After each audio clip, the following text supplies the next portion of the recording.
Coucou, nous sommes le 16 février 2025 et je reviens vers vous pour faire une petite vidéo d'un résultat qu'il faut que j'améliore et qui est la petite cabane pour les granulés. Je vais vous faire voir ce qui s'est passé et voilà, je ne sais pas trop comment je vais faire pour la suite. Alors, je l'avais mis un peu surélevé, hein, déjà, comme ça permettait de qu'il y ait un certain niveau du sol et puis peut-être des bébêtes, etc.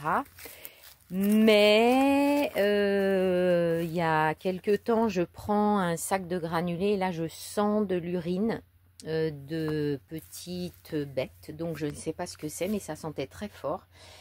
Et vous voyez, c'est confirmé ici, là au milieu. Donc il y a des bêtes qui sont venues, qui ont pris refuge dans cet abri et qui ont grignoté, les sacs.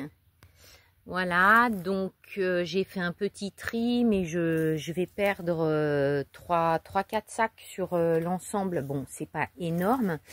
Et puis le reste là, ce que j'ai récupéré et que je peux pas mettre dans mon poêle, je vais l'utiliser en sûre pour les toilettes sèches.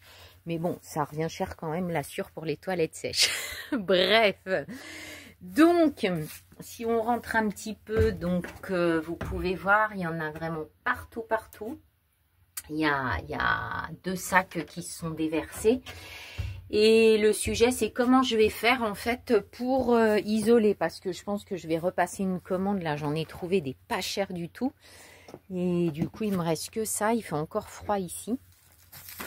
Donc, je me demandais si j'allais pas mettre une plaque d'OSB appuyée ici, en fait, sur les côtés, là. Mais ça demanderait que ce soit totalement hermétique. Et du coup, ben, il faudrait que ça y ait pas du tout d'ouverture. Donc je sais pas trop comment je vais faire, mais en tout cas heureusement que je m'en suis occupée aujourd'hui. Il fait grand beau temps, c'est super agréable. Et voilà, bah, je vais voir comment j'œuvre. Mais voilà, je voulais vous faire cette petite vidéo parce que ça complète à chaque fois dans le temps en fait nos créations. Ben, c'est important de voir comment ça évolue. Donc là, bah, il y a quelque chose à faire. Voilà. Je m'y mets. Je voulais éviter de sortir tout le matos, mais j'ai été obligée en fait.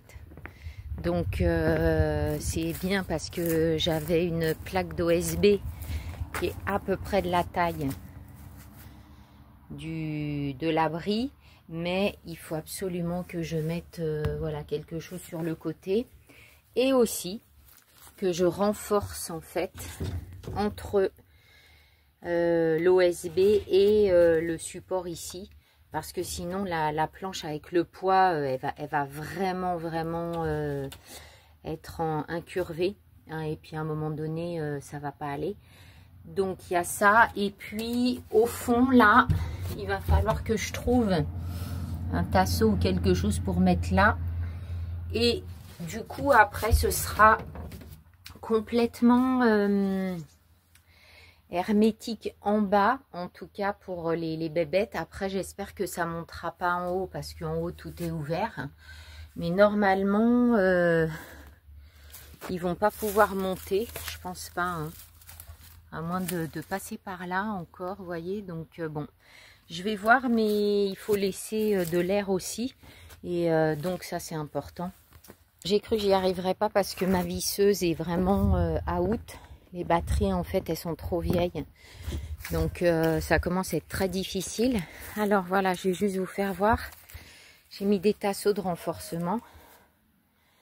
Toujours des restes, hein, que j'ai. Donc, ça, c'est vraiment bien d'avoir du bois. Et voilà, comme ça va soutenir l'OSB. Parce qu'il y a énormément de poids avec les sacs. Donc, ça va être nickel. Ah, je peux regarder le ciel à présent. Ça y est, c'est terminé.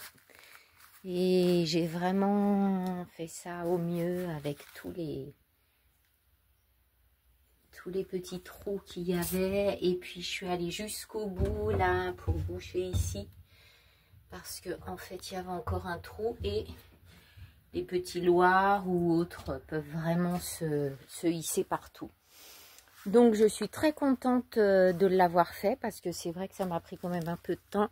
Surtout que je suis pas super outillée quand même, enfin mis à part la scieuse là, mais au niveau de la visseuse, il va falloir que je revoie ça.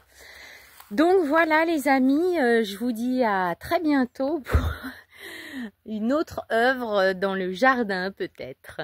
À tout bientôt.